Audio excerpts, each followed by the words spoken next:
우리가 오늘 제목을 보면 공든탑이라는 말을 썼습니다. 우리가 속담에 공든탑이 무너지랴 이런 말이 있습니다. 공든탑이 무너지랴. 이 말의 의미가 정성을 들여서 오랫동안 한 일은 반드시 좋은 결과를 낸다, 이런 이야기를 담고 있습니다.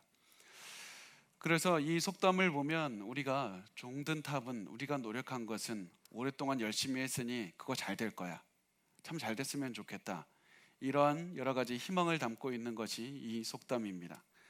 우리가 열심히 노력한 것에는 반드시 잘 됐으면 좋겠다라는 그런 기대도 들어가 있습니다. 그런데 이런 마음을, 우리가 공든탑이 무너지랴 이런 마음을 가지고 있을 때 사실 마음 한켠에서는 이런 생각도 있습니다. 절대 저거 좀 무너지지 않았으면 좋겠다. 내가 열심히 한 것이니까 반드시 좀 이루어졌으면 좋겠다. 내가 열심히 이렇게까지 최선을 다해서 내가 밤새 가면서 오랫동안에 이렇게 열심히 했는데 하나님 이것 좀 잘 되게 해주십시오. 하나님 이것만은 안 됩니다. 이것만은 좀 잘 되게 해달라고 기도하는, 그런 기대하는 마음이 있습니다. 그런데 우리의 마음이 낙심이 될 때가 언제입니까? 삶은 우리가 원하는 것처럼, 우리가 계획한 것처럼, 우리가 예상한 것처럼 흘러가지 않습니다. 우리가 너무나도 힘들어질 때가 언제냐면 우리가 전혀 예상하지 못한 우리의 공든탑이 무너질 때 찾아오게 됩니다. 우리가 저거는 괜찮습니다. 하나님 저거 가져가셔도 됩니다. 이런 것들이 무너져도 우리는 전혀 개의치 않지만 우리가 절대로 이거는 무너지면 안 됩니다. 나 이렇게 동안 열심히 이것을 위해서 열심히 살아왔지 않습니까? 이것만은 안 됩니다 했던 것들이 무너질 때 우리는 시험에 빠지게 되고 굉장히 힘들게 되고 굉장히 큰 고난에 처하게 됩니다. 왜 그렇습니까? 잘 생각해 보면 우리의 공든탑이라는 것을 보면 우리의 인생이 있습니다. 우리의 노력이 있습니다. 우리의 희망이 있습니다. 우리의 기대가 있습니다. 공든탑이 있는 것에는 우리의 자존심이 있습니다. 우리의 지금까지 노력해서 얻은 사람들의 인정과 사람들에게 받은 그 명예가 있습니다. 우리가 그것을 통해서 돈을 벌었습니다. 그것을 통해서 성공했습니다. 그래서 마치 때로는 다른 사람들은 다른 걸 다 건드려도 되는데 이것만은 안 된다고, 이것만은 건들면 절대 안 된다는 그런, 어떻게 보면 우리 스스로가 만든 성역이 있습니다. 그래서 이 공든탑이 무너질 때 우리의 자존심도 같이 무너지고 우리의 희망도 같이 무너지고 우리의 마음에 절망이 찾아오게 되는 것입니다. 그런데 성경을 보면 이렇게 말씀합니다. 너희의 공든탑을 너희 스스로 너희 손으로 무너뜨리라. 너희의 공든탑이 있느냐? 너가 스스로 쌓아놓은 공든탑이 있느냐? 그렇다면 너희의 손으로 스스로 무너뜨려라. 단순히 우리가 다른 것들을 그냥 하나님께 드릴 뿐만 아니라 우리가 최선을 다해서 쌓은 나의 자존심과 나의 성역, 내가 만든 나만의 이런, 내가 만든 나의 사람들이 나를, 이것을 보면 나를 인정해 주는 그것을 본다면 그것을 철저하게 부인하라고 말씀합니다. 이것이 바로 성경에서 말씀하는 자기 부인입니다. 자기 부인은 단순히 내가 하기 싫은 것을 참고 하는 것이 아닙니다. 많은 분들이 그냥 그렇게만 해석을 합니다. 자기 부인은 내가 가진 돈에 조금을 나눠주고 내가 가진 시간에 조금을 나눠주고 하기 싫은 걸 좀 참고 봉사하는 것이라고 생각합니다. 그렇지만 성경이 말하는 자기 부인은 내가 지금까지 쌓아놓은 나의 공든탑, 나의 자존심, 나의 모든 성역화 만들어낸 내가 그 나와 동일시하는 그 모든 것들을 내가 스스로 무너뜨려 버리는, 그것을 자기 부인이라고 말씀을 하고 있습니다. 예수 밖에서는 이게 가치가 없다 인정하고 예수를 위해서 살고 내가 만든 나의 공든탑을 우리가 버려버리는 것을 우리가 자기 부인이라고 말씀을 합니다. 그 말씀에 대해서 잘 설명을 깊게 해준 말씀이 오늘 우리가 읽은 본문의 말씀입니다. 누가복음 9장 23절에서 24절 말씀을 우리 같이 읽어보겠습니다. 또 무리에게 이르시되 아무든지 나를 따라오려거든 자기를 부인하고 날마다 제 십자가를 지고 나를 따를 것이니라. 누구든지 제 목숨을 구원하고자 하면 잃을 것이요 누구든지 나를 위하여 제 목숨을 잃으면 구원하리라. 예수님께서는 자기를 자기를 십자가를 지고 나를 따르라, 자기 십자가를 지고 나를 따르라고 할 때 단순히 너희가 포기할 수 있는 것, 너희가 중요하지 않게 생각하는 것들만 버리고 나를 따르라, 이런 뜻으로 말씀하신 것이 아닙니다. 예수님께서는 너희에게 주는 그런 작은 안락과 작은 기쁨과 작은 돈과 작은 소망, 이런 것들만 포기하고 나를 따르면 된다고 말씀하지 않습니다.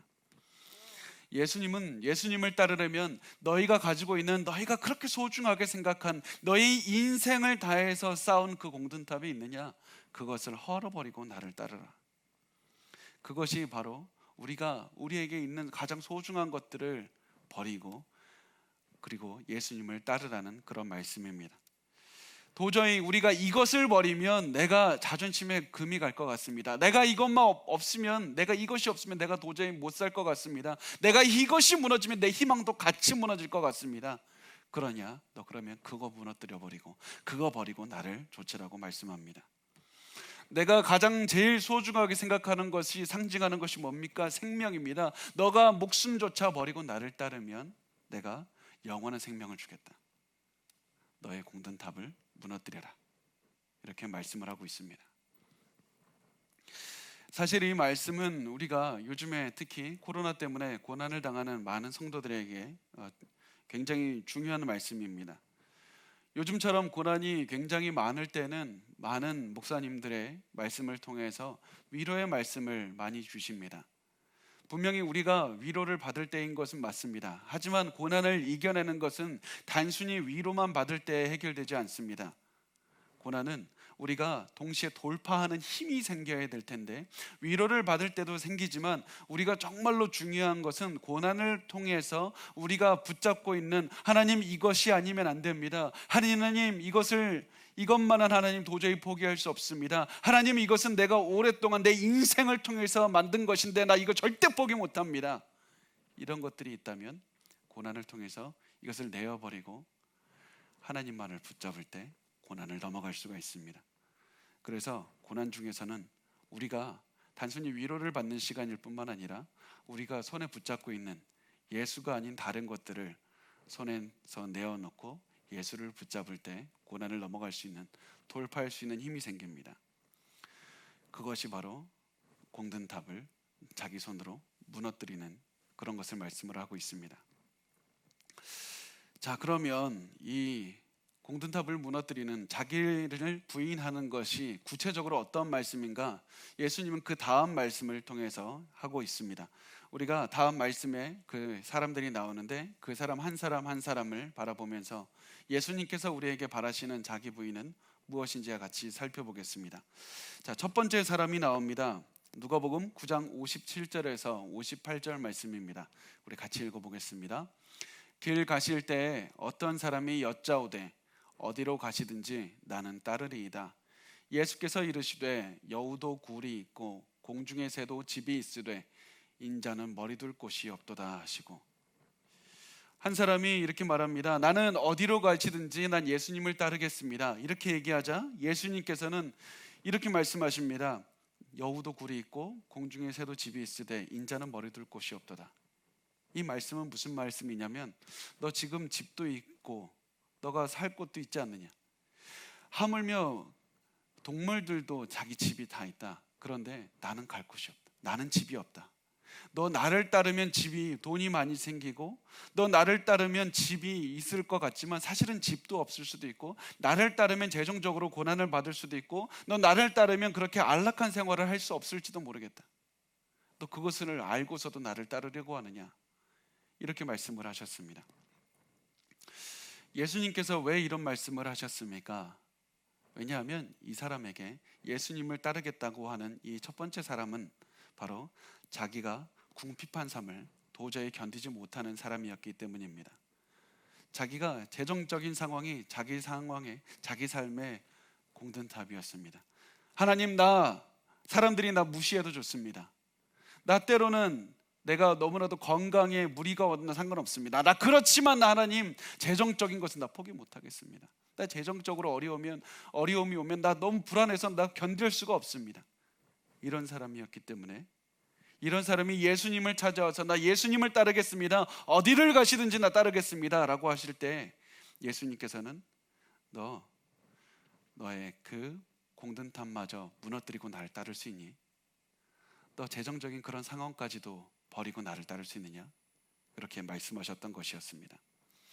예수님을 따르려면 재정적인 안정도 포기하고 자신의 공든탑을 무너뜨리고, 너가 그렇게 의지하는 그 공든탑을 무너뜨리고 나를 따르라고 말씀하셨습니다. 자, 이제 두 번째 사람을 보겠습니다. 누가복음 9장 59절에서 60절 말씀입니다. 같이 읽겠습니다. 또 다른 사람에게 나를 따르라 하시니 그가 이르되 나로 먼저 가서 내 아버지를 장사하게 허락하옵소서. 이르시되 죽은 자들로 자기의 죽은 자들을 장사하게 하고 너는 가서 하나님의 나라를 전파하라 하시고, 이제 예수님께서는 한 사람을 부르셨습니다. 그 사람은 이 예수님에게 우선 아버지의 장례식을 치르고 내가 예수님을 따르겠습니다 이렇게 말했습니다. 이것은 그 당시에 굉장히 중요한 말씀이었습니다. 왜냐하면 유대 관습에서 아버지의 장례식이란 엄청나게 중요한 그런 행사였습니다. 그래서 어느 정도까지 중요했냐면 할례를 행하는 것과 아버지의 장례가 겹치면 아버지의 장례를 먼저 치러야 됐습니다. 성전에서 예배를 드리는 것과 장례가 겹치면 아버지의 장례를 먼저 드려야 됐습니다.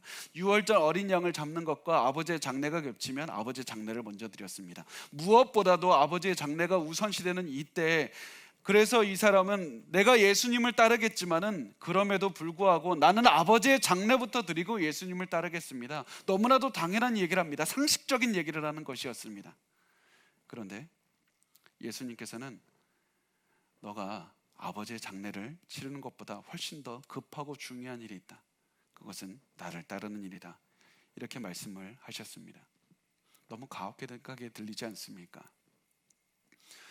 왜 이렇게 얘기하셨습니까? 왜냐하면 이 사람에게, 이 두 번째 사람에게 있어서 가장 중요한 것은 바로 관습이었고 다른 사람들의 시선이었고 가족의 인정이었기 때문이었습니다. 이 사람은 다른 사람이 예수님, 내가 아버지의 장례도 치르지 않고 예수님을 따른다면 사람들이 나 뭐라고 보겠습니까? 가족들이 나 뭐라고 생각하겠습니까? 나 그것은 하고 따라가야 되지 않겠습니까? 내가 그렇게 해서 예수님을 따라가야지 내가 되지 않겠습니까? 이 사람에게는 명예와 권력과 인정과 사람들의 그런 인정이 너무나도 중요했습니다. 그래서 예수님께서는 이 사람에게, 너 다른 사람에게 너 예수를 따르면 항상 인정받는 길로 가지 않을 때가 많을 것이다. 너가 예수를 따르면서 살아가다 보면 너의 공든탑이 무엇이냐? 명예지 않느냐? 너 그렇게 오랫동안 너의 마을에서, 가족 중에서 너의 명예와 너의 사람들의 인정을 받으면서 그렇게 열심히 쌓아놨던 거, 한순간에 너의 그런 모든 것들이 다 부정당할지 모를지도 몰라. 그러니까 그것들을 다 너의 손으로, 너의 공든탑을 무너뜨려 버리고 나를 따르라. 예수님은 그렇게 말씀을 하셨습니다. 세 번째 사람이 등장합니다. 누가복음 9장 61절에서 62절 말씀을 같이 읽겠습니다. 또 다른 사람이 이르되 주여 내가 주를 따르겠나이다마는 나로 먼저 내 가족을 작별하게 허락하소서. 예수께서 이르시되 손에 쟁기를 잡고 뒤를 돌아보는 자는 하나님의 나라에 합당하지 아니하니라 하시니라. 한 사람이 예수님에게 찾아와서 이렇게 말을 합니다. 예수님, 내가 예수님 따르고 싶습니다. 예수님 따르겠습니다. 다만 내가 먼저 가족에게 작별하고 예수님을 따르게 해주십시오. 이 말씀 누가 들어도 합당하지 않습니까? 가족에게 먼저 인사 좀 하고 예수님 따르겠습니다. 그런데 예수님께서는 또한 너무 가혹하게 말씀하십니다. 손에 쟁기를 잡고 뒤를 돌아보는 자는 하나님 나라에 합당하지 아니하느니라.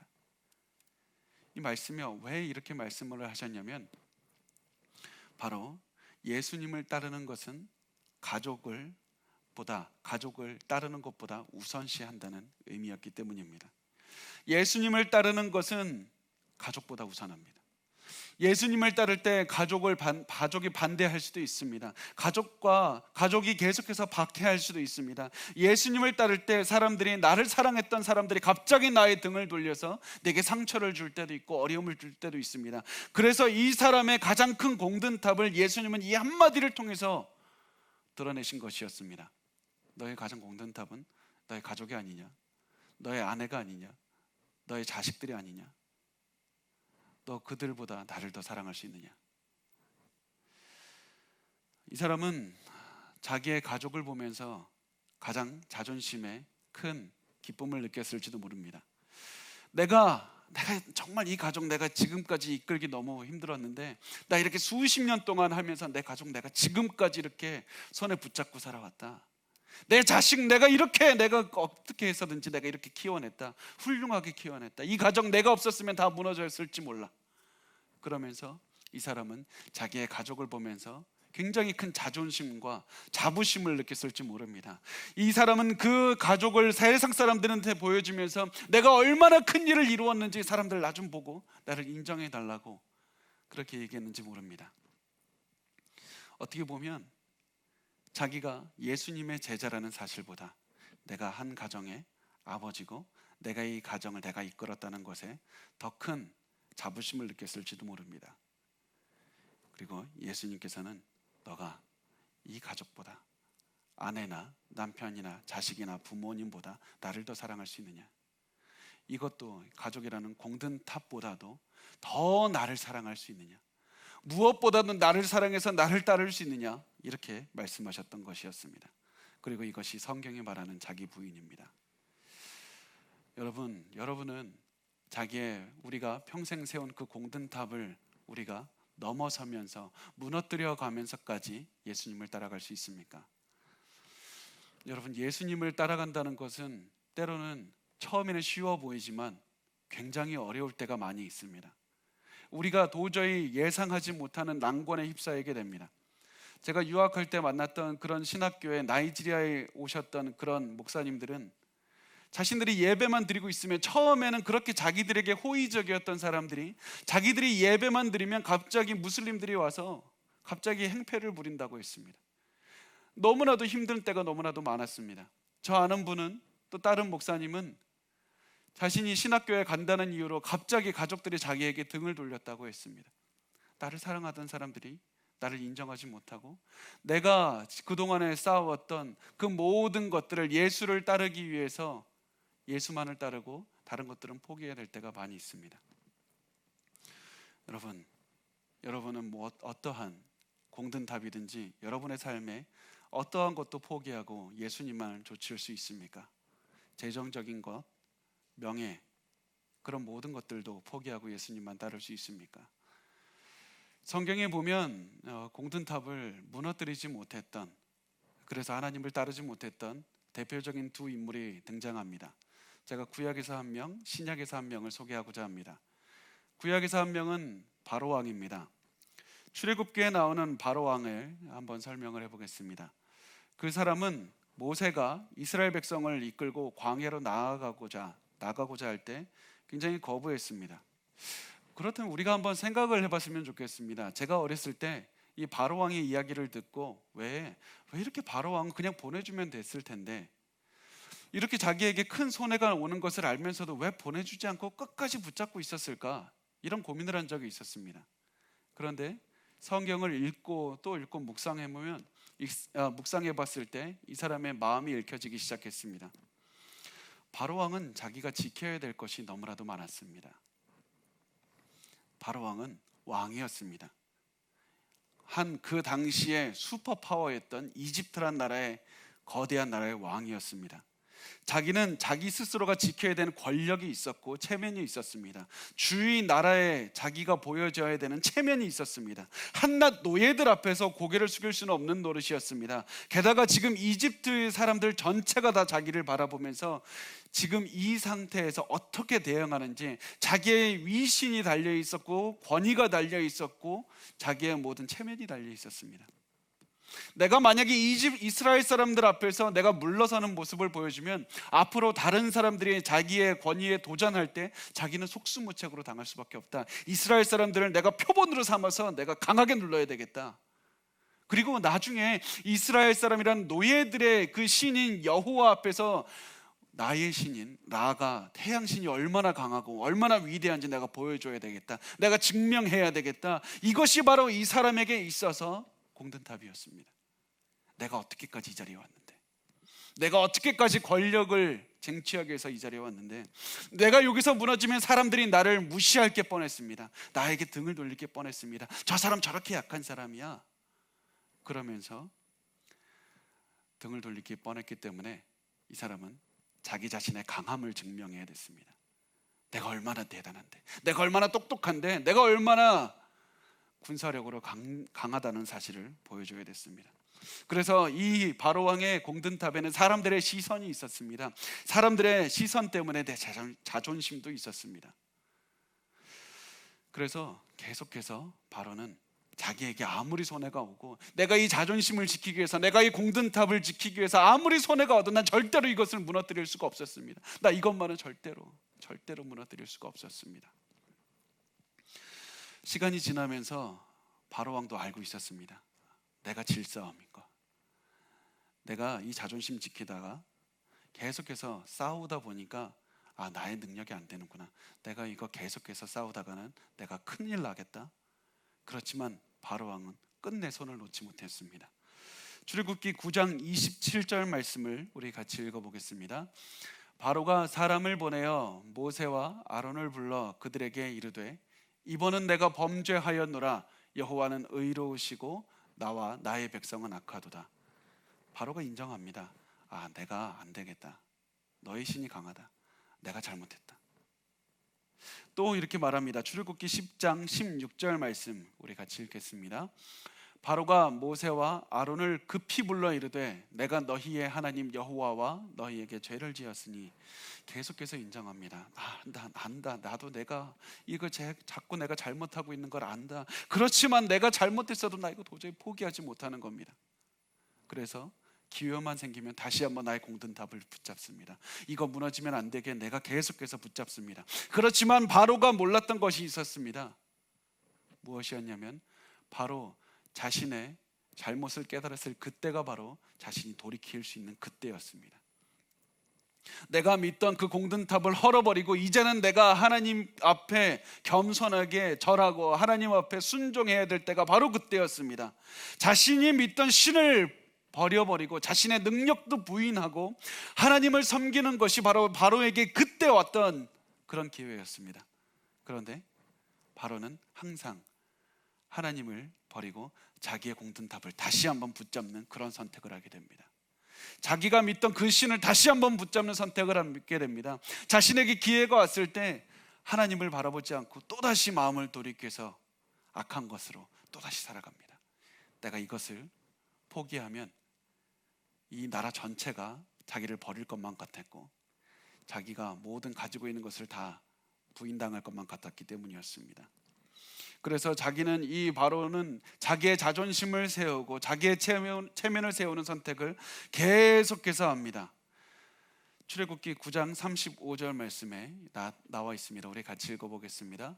바로의 마음이 완악하여 이스라엘 자손을 내보내지 아니하였으니 여호와께서 모세에게 말씀하심과 같더라. 바로가 계속해서 하나님을 버리는, 하나님도 알고 있었습니다. 계속해서 하나님을 순종하지 않고 계속해서 자기의 과거의 길, 자기의 공든탑을 따르는 그것을 계속해서 선택하게 됩니다. 결국에선 이렇게 살다가 자기가 가지고 있는 모든 것들을 잃게 되고, 결국은 이스라엘 백성들을 광야로 내보내주게 됩니다. 그런데 또다시 이스라엘 백성이 광야로 갔을 때, 그리고 홍해로 갔다는 그런 이야기를 들었을 때 이 사람은 마음에 미련이 생깁니다. 또다시 내가 잡을 수 있을 것 같은데, 또다시 내가 이거 세우면 될 것 같은데, 사람들이 날 지금 어떻게 보고 있을까? 나 이거 붙잡을 수 있을 것 같은데. 자, 출애굽기 14장 5절 말씀을 우리 같이 읽어보겠습니다. 그 백성이 도망한 사실이 애국 왕에게 알려짐에 바로와 그의 신하들이 그 백성에게 대하여 마음이 변하여 이르되, 우리가 어찌 이같이 하여 이스라엘을 우리를 섬김에서 놓아 보내었는가 하고. 당시에 사람들은 그 야훼 신을, 그 이스라엘이 섬기던 여호와를 산의 신으로 이렇게 생각을 했던 적이 있었습니다. 그래서 산의 신으로 생각했기 때문에 이스라엘 사람들이 바다 뒤에 홍해에 대하여 진을 치고 있다는 얘기를 듣자 바다에 갔다 산의 신이니까 바다에서는 힘을 발휘하지 못하겠다라는 그런 생각을 했던 것입니다. 왜냐하면 자기들이 자신감을 가졌던 이유가 무엇이냐면 이 이집트에는 나일강이 있었기 때문에 그 물의 신을 자기들이 가까이 섬기고 있다고 생각했습니다. 물의 신이 나일강을 움직이는 신이 오시리스 아닙니까? 오시리스라는 신이 우리와 함께하기 때문에 산의 신은 이제는 힘을 발휘하지 못하리라. 우리가 이제 우리의 신을 믿고 나아가자. 이제 우리의 강함을 증명하자. 우리 신이 이제는 강했다는 사실을 증명하러 가자. 우리가 지금까지 잃었던 명예를 회복하자. 그리고 자기의 강함을 증명하러 또 나아갔습니다. 그리고 하나님께서는 이 자리에서 바로의 가장 큰 자랑거리였던 바로의 군대를 가져가셨습니다. 바로의 그 공든탑을 놓아야 될 때, 헐어버려야 될 때 헐지 못하고 계속해서 그것을 줬고 계속해서 따라갔을 때 결국에서는 그것이 자기의 기쁨과 승리로 이루어집니까? 결국에서는 파멸로 이루어지게 되는 것입니다. 여러분은 바로 왕처럼 나의 체면과 나의 능력을 증명하려고 하면서 살아가십니까? 여러분, 우리가 내 자랑과 내 능력과 내가 이렇게 붙잡고 있는 것들을 더 붙잡으면서 살아가려고 하면 할수록 우리가 파멸로 갈 수밖에 없고 좌절할 수밖에 없습니다. 여러분도 알고 있지 않습니까? 하나님이 아닌 다른 것들을 내가 붙잡고 있으면 결국 나를 배신할 것이다. 알고 있지 않습니까? 그런데 왜 자꾸 그것을 쫓아가면서 살아가십니까? 왜 자꾸 그것을 놓지 못하고 하나님께서 아니라는 사실을 세상에서 계속해서 알려주시는데도 그것을 붙잡고 살아가십니까? 여러분, 지금이 여러분께 하나님께서 그것을 이제는 놓고 너의 공든탑을 헐어버리고 예수를 좇으라, 십자가를 좇으라, 그것을 깨닫게 하십니까? 그렇다면 지금이 바로 예수 그리스도의 십자가를 좇을 때입니다.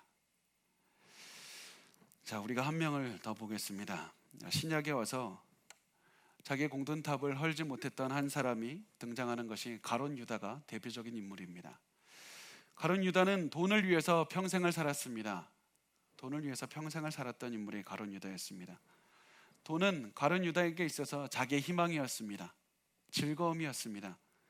가룟 유다는 특히 왜 이렇게 자기의 희망이었냐면 이 사람은 돈에 재능이 있었기 때문입니다. 우리가 성경에서는 나오지 않지만 그 성경을 통해서 많은 학자들이 유추하는 것이 있습니다. 가룟 유다는 아마 그 예수님을 만나기 전에 분명히 돈에 대한 큰 어떠한 경험이 있었을 것이다. 이 사람이 과거에 분명히 큰 경험이 있어서 내가 지금까지 살아가다가 다 실패하고 다 어려웠는데 내가 돈이 있으니까 내가 사람들이 나한테 잘 대해주고 돈이 있으니까 갑자기 내가 할 수 있는 것들을 할 수 있는 힘이 생기고 돈이 있으니까 갑자기 사람들이 나를 무시하지 않게 된다. 이런 무엇인가의 큰 경험이 있었을 것이다. 이것이 가룟 유다의 삶을 이끌고 가고 있었을 것이다. 이렇게 추측을 합니다. 이 가룟 유다의 그 얼굴을 잘 드러내는 그 말씀이 요한복음 12장 5절에서 6절에 나옵니다. 이 향유를 어찌하여 300데나리온에 팔아 가난한 자들에게 주지 아니하였느냐 하니 이렇게 말하면 가난한 자들을 생각함이 아니요 그는 도둑이라 돈괴를 맞고 거기 넣는 것을 훔쳐가미르라 이렇게 말씀합니다. 가룟 유다가 돈이 주는 안정감 때문에 거기에 자기의 평안함을 자기의 공든탑을 세워놓고 있었던 것이었습니다. 유다는 계속해서 이 이유로 돈을 위해서 자기도 모르게 돈을 위해서 살았습니다. 돈만 없으면 너무나도 불안했습니다. 그런데 그의 삶에서 예수님을 따르게 되었습니다. 왜 예수님을 따랐을까요? 예수님을 따르니까 예수님이 기적도 행했습니다. 먹을 것도 주셨습니다. 여러 가지 사람들이 예수님을 환호하면서 따릅니다. 그랬더니 사람들이 따르는 그 모습을 보고 가룟 유다는 내가 예수를 따르면 내가 재정적으로 해결할 수 있겠다라는 그런 생각이 들었습니다. 내가 예수를 따르면 먹을 것도 생기겠다. 내가 예수를 따르면 내가 모든 것들이 다 내가 그동안에 바라던 돈 때문에 불안해하지는 않겠다. 이렇게 생각을 했습니다. 그런데 예수님을 따르면 따를수록 예수님이 자꾸 이상한 말씀을 하셨습니다. 예수님이 가룟 유다가 원하는 것들을 말씀하지 않고 갑자기 예수님은 다른 것들을 말씀하십니다. 내가 십자가에 달려 돌아가실 것이라는 그런 말씀도 하십니다. 아니, 예수님을 따르면 기쁨이 와야 되고 내가 그렇게 바라는 것들을 이루어 주시는 분으로 예수님을 믿었는데 예수님이 갑자기 자꾸 떠나신다는 말씀을 하니까 이 사람이 아마 절망했던 것 같습니다. 이 사람은 똑똑한 사람이었습니다. 그래서 이 자기가 예수님을 따르고 있던 그 마음에 회의가 들었을 때 두 가지 선택권이 있었습니다. 자신 있는 돈을 버리고 예수를 따를 것인가, 아니면 그럼에도 불구하고 돈을 따를 것인가. 그리고 이 사람은 그 두 가지 선택 앞에서 자신의 공든탑인 돈을 붙잡고 예수를 버리면서 따라갔을 때 결국에서는 그의 결과가 굉장히 참혹했습니다. 마태복음 27장 3절에서 5절 말씀을 같이 보겠습니다. 그때 예수를 판 유다가 그의 정죄됨을 보고 스스로 뉘우쳐 그 은 30을 대제사장들과 장로들에게 도로 갖다 주며 이르되 내가 무죄한 피를 팔고 죄를 범하였도다 하니 그들이 이르되 그것이 우리에게 무슨 상관이냐, 내가 당하라 하거늘 유다가 은을 성소에 던져놓고 물러가서 스스로 목매어 죽은지라. 유다는 돈을 받고 예수를 넘긴 것에 대해서 자기의 잘못을 깨달았습니다. 내가 나의 공든탑을 붙잡으면 내가 성공할 수 있을 것 같았고 내 마음에 기쁠 것 같았고 내가 너무나도 즐거울 것 같았는데 이것을 붙잡자마자 내가 인생에 좌절이 찾아옵니다. 후회가 찾아옵니다. 그런데 후회가 아무리 찾아오면 뭐합니까? 이제는 돌이킬 수가 없었습니다. 내가 이 공든탑만 붙잡고 있으면 모든 것이 다 잘 될 것 같았습니다. 사람들이 나를 인정해 줄 것 같았고 가족들도 나를 좋아해 줄 것 같았고 내가 하는 사업도 다 잘 될 것 같았는데 돈만 붙잡고 살았는데 결국에서는 내가 원하는 그런 모습이 아니라 모든 것이 다 무너져 버리는 그런 후회가 가득하게 찾아올 때가 있지 않습니까? 도저히 우리가 이제는 상황을 손쓸 수 없을 것만 같은 그런 상황이 올 때의 그 허무함과 그 아픈 마음이 가룟 유다에게 있었던 것입니다. 그리고 가룟 유다가 도저히 이제는 내가 이 돈을 이제는 내가 버리고 싶습니다. 이제는 내가 돈을 버리고 예수를 따르겠습니다 했지만 너무나도 늦었다는 사실을 깨닫게 되자 그는 이제는 이 돈 때문에 자기의 삶에 큰 파멸이 찾아오게 되는 것입니다. 여러분, 우리가 공든탑이 있습니까? 여러분이 자존심이 있습니까? 예수가 아닌 곳에 여러분의 자랑과 희망이 있습니까? 팀 켈러 목사님은 이렇게 얘기합니다. 여러분이 만약에 이렇게 생각하십니까? 저것만 있으면 내가 기쁠 텐데, 저것만 있으면 내가 행복할 텐데, 저것만 있으면 내가 행복하게 될 텐데, 이것이 있습니까? 그것이 바로 여러분의 우상입니다. 그것이 바로 여러분의 우상입니다. 이것이 무너져 내리면 나의 삶에 절망이 찾아오게 되고 내가 더 이상 살아갈 그런 마음이 생기지 않습니까? 그것이 바로 여러분에게 우상입니다. 단순히 어떠한 형체 같은 것을 세워놓고 거기에 대고 무릎 꿇고 절한다고 해서 그것이 우상이 아니라 내 삶에 저것만 있으면 희망이 생기고 저것이 무너지면 내 삶에 희망이 다 사라지고 내가 죽고 싶은 그런 상황이 될 때 그것이 나의 삶의 우상이 됩니다. 그것이 나의 삶의 공든탑입니다. 그것이 나의 삶의 자존심입니다. 그것을 버리고 예수님은 십자가를 좇으라고 말씀을 하고 있습니다. 제가 목회자로 살아가면서 많은 분들과 대화를 하고 많은 분들의 삶을 바라보면서 한 가지 중요한 것을 배우게 되었습니다. 많은 사람들의 삶이 굉장히 예측 가능하다는 것이었습니다.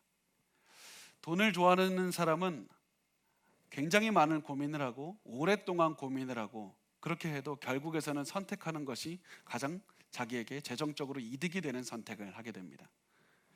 어떤 사람은 명예를 좋아하는 사람이 있다면 그 사람은 아무리 여러 가지 고민을 하고 여러 가지 환경을 고민하고 또 기도를 많이 한다고 해도 결국에서는 그 사람이 선택하는 것은 좋은 명예를 자신에게 주는 선택을 하게 됩니다.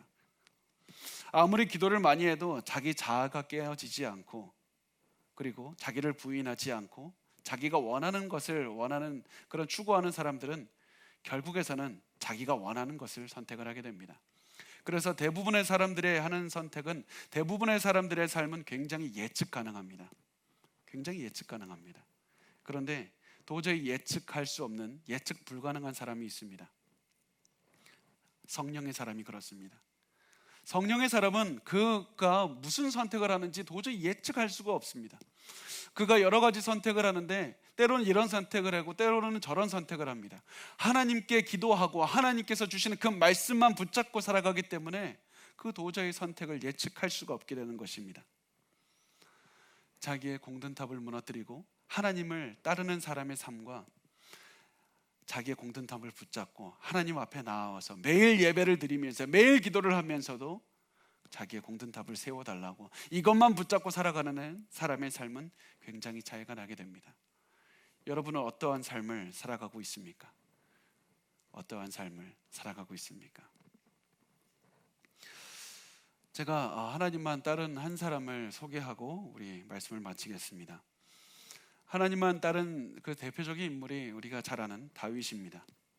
다윗이 하나님만을 따르고 하나님만을 위해서 자기의 공든탑마저도 무너뜨릴 수 있다는 사실이 굉장히 잘 드러난 곳이 바로 밧세바를 겁탈한 그런 굉장히 다윗 왕의 추악한 모습이 드러났을 때였습니다.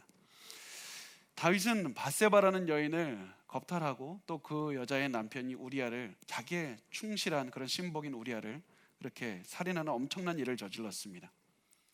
이때가 다윗 왕의 가장 큰 인생의 위기였습니다. 왜 이 삶이 위기였냐면 단순히 그의 삶이 하나님 앞에서 분명히 그의 삶은 큰 죄를 짓고 큰 위기였지만 또 다른 측면으로 인간적인 측면으로 봤을 때도 위기였습니다.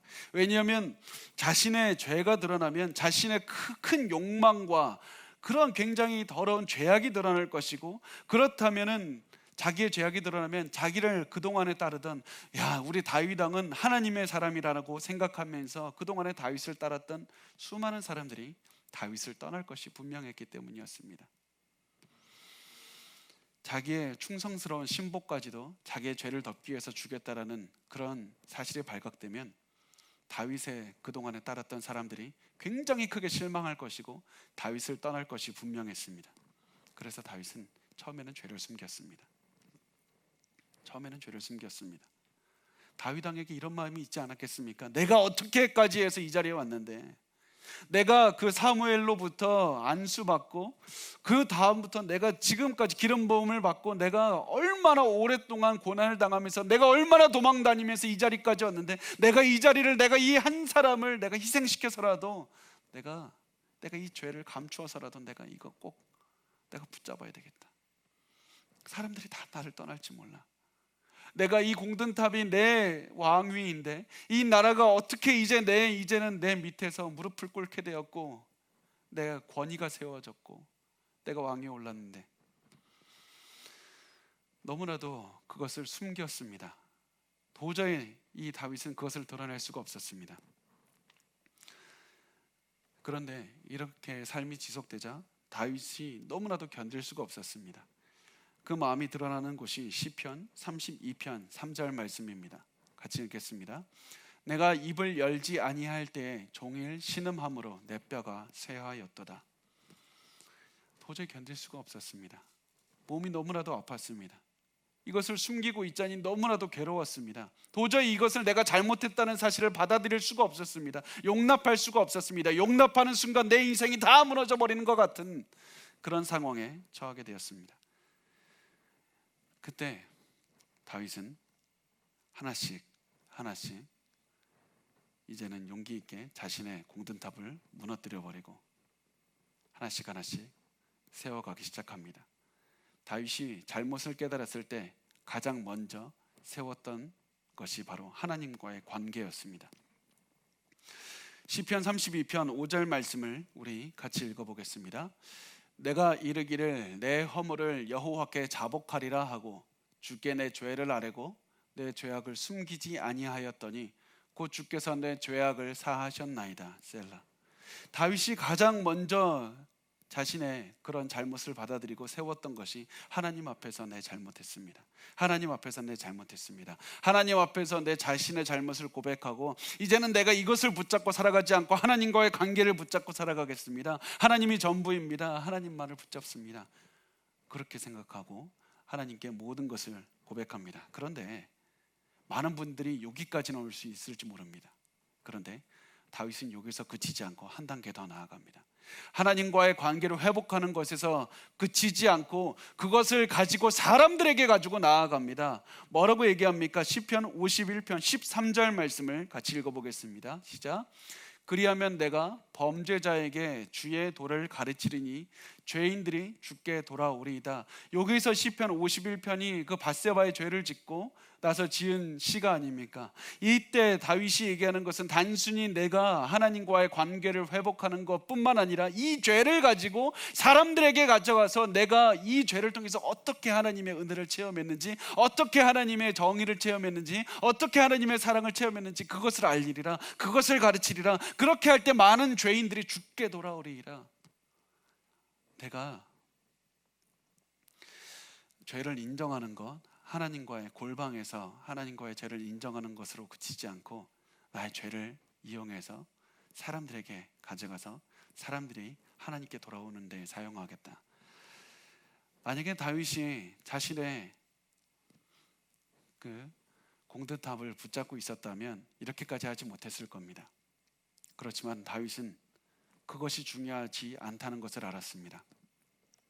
하나님과의 관계가 중요하고 다윗이 자기의 공든탑을 붙잡을 때 자신의 삶은 망할 수밖에 없지만 하나님과의 관계를 붙잡을 때 자기의 모든 것들을 버리고 하나님만을 따를 때 그때야 비로소 하나님께서 자신의 삶을 인도해 주신다는 사실을 너무나도 잘 알고 있었던 사람이었습니다. 그래서 그는 그의 자기의 잘못도 스스로 드러내고 사람들에게 오히려 드러내서 하나님을 이끌도록, 하나님을 따르도록 그렇게까지 사용했던 것이었습니다.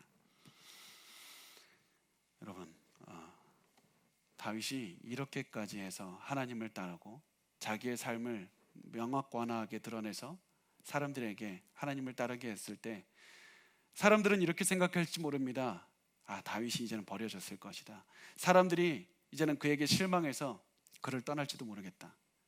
다윗은 그것을 처음에 두려워했을지도 모릅니다. 그렇지만 하나님께서는 다윗의 그런 모습을 오히려 사용하셔서 오히려 그것을 통해서 다윗에게 복을 주셨습니다.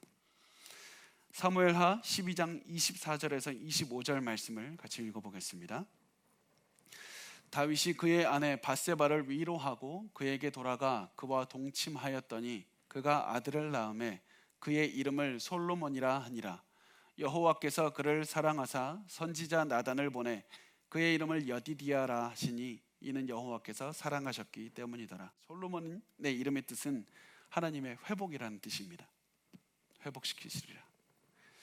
또 하나님께서는 솔로몬을 사랑하신다는 뜻으로 여디디아, 즉 하나님의 사랑을 받는 자라는 이름을 주셨습니다. 결국에서는 그 자신의 잘못을 드러낸 것 때문에 분명히 고난이 찾아왔지만 그것을 통해서 하나님은 또다시 회복을 경험하게 하신 것이었습니다. 자기의 공든탑을 끝까지 붙잡고 살아갔던 사람은 결국에서는 그것 때문에, 처음에는 그것 때문에 즐거웠을지 모르지만 그것을 통해서 절망을 체험했고 결국에서는 모든 희망을 잃어버렸던 것과는 굉장히 반대로 다윗은 자신의 공든탑을 무너뜨려 버리고 하나님만을 좇을 때 처음에는 어려움이 찾아오지만 결국에서는 하나님의 회복을 체험하게 된다는 사실입니다. 여러분의 공든탑은 무엇입니까? 여러분이 그 공든탑을 무너뜨리는 것은 결코 쉽지 않을 겁니다. 그것을 무너뜨렸을 때 큰 괴로움이 찾아올 수도 있고 큰 아픔이 찾아올 수도 있고 큰 슬픔이 찾아올 수도 있습니다. 그렇지만 하나님께서는 그 모든 것들을 통해서 하나님께서는 회복시켜 주시는 것을 체험하게 될 겁니다. 여러분, 공든탑을 우리가 지금까지 의지한 것, 지금까지 성취한 것, 우리의 재능, 우리의 능력, 사람들이 우리를 인정하는 것, 사람들이 우리를 바라봤을 때 야, 저 사람 저걸 보니까 대단해, 저걸 보니까 저 사람 진짜 위대한 인생을 살았구나, 그런 것이 있습니까? 그런 것이 있다면 지금 내려놓아야 될 때입니다. 저도 제가 한 몇 년 동안, 때로는 몇 개월 동안 열심히 살다 보면 제 삶에 저도 모르는 공든탑이 생깁니다. 제가 무엇인가 성취했다라는 것들이 느껴질 때가 있습니다. 사람들이 인정을 받을 때가 있습니다. 그때는 제 스스로 이렇게 스스로 말합니다. 혹시 이것이 나의 공든탑이 아닌가? 그렇다면 내가 이것을 붙잡고 하나님을 붙잡지 못하게 만든다면 이제는 내가 이걸 무너뜨려야 될 때이다. 하나님을 따라야 되겠다. 여러분, 우리가 지금까지 성취해 놓은 그것을 바라보고 붙잡고 살아가는지 아니면 하나님을 붙잡고 살아가는지 돌아보시기 바랍니다. 그리고 만약에 이것 때문에 하나님을 바라보지 못한다면 과감하게 포기하시고 하나님을 붙잡는 것으로 선택하시기 바랍니다. 우리 믿음 생활을 하는 것은 마치 달리기 경주를 하는 것과 같습니다. 히브리서 12장 1절에서 2절 말씀을 우리 같이 읽어보겠습니다. 이러므로 우리에게 구름같이 둘러싼 허다한 증인들이 있으니 모든 무거운 것과 얽매기 쉬운 죄를 벗어버리고 인내로써 우리 앞에 당한 경주를 하며 믿음의 주여 또 온전하게 하시는 이인 예수를 바라보자. 그는 그 앞에 있는 기쁨을 위하여 십자가를 참으사 부끄러움을 개의치 아니하시더니 하나님 보좌 우편에 앉으셨느니라. 여기서 히브리서 저자는 믿음 생활을 경주라고, 달리기 경주라고 말을 합니다. 여러분, 달리기 경주에는 우승하려면 두 가지가 필요합니다. 첫 번째, 빨리 가는 것이 중요합니다. 그런데 두 번째는 규칙을 지켜서 목표를 향해 달려가는 것이 중요합니다. 많은 분이 이렇게 생각합니다. 나 진짜 열심으로 살았습니다.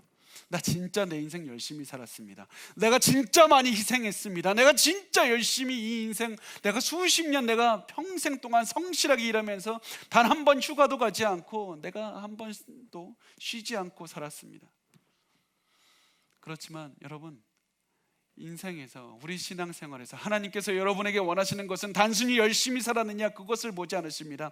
너는 너의 목표 지점을 하나님을 향해서 달려갔는가? 하나님을 향해서 달려가지 않는 모든 인생은 다 하나님 앞에서 부질없는 인생이 됩니다. 의미 없는 인생이 됩니다. 여러분은 어떠한 방향을 향해서 달려가고 있습니까? 우리의 노력뿐만 아니라 우리의 방향이 너무나도 중요한데, 우리는 어떠한 방향을 가지고 인생의 방향을 어디로 삼고 살아가고 있습니까? 예수의 십자가를 향해 달려가고 있습니까? 아니면 여러분의 그 공든탑을 더욱더 견고하게, 공고하게 세우기 위해서 살아가고 있습니까? 여러분, 어느 방향을 향해 달려가고 있습니까? 예수를 향해 달려가고 있습니까? 여러분, 우리가 만약에 우리가 인생을 통해서 30년, 40년, 50년, 60년, 70년 우리가 가진 이 공든탑이 있다 할지라도 그것이 만약에 예수를 바라보는데 우리가 장애가 된다면 과감하게 버려버리십시오. 과감하게 포기하고 예수를 따르시기 바랍니다. 이렇게 따를 때 하나님께서는 여러분에게 다윗에게 하신 말씀을 해주실 것이라고 믿습니다. 사도행전 13장 22절 말씀에 이렇게 말씀합니다. 내가 이새의 아들 다윗을 만나니 내 마음에 맞는 사람이라 내 뜻을 다 이루리라 하시니라. 하나님의 뜻에 맞는 사람은 자기만의 공든탑을 세운 사람이 아니라 하나님만 좇은 사람입니다. 여러분은 삶에 공든탑이 있습니까? 과감하게 무너뜨려 버리십시오. 그리고 예수님의 십자가만 좇으면서 살아가시기를 바랍니다.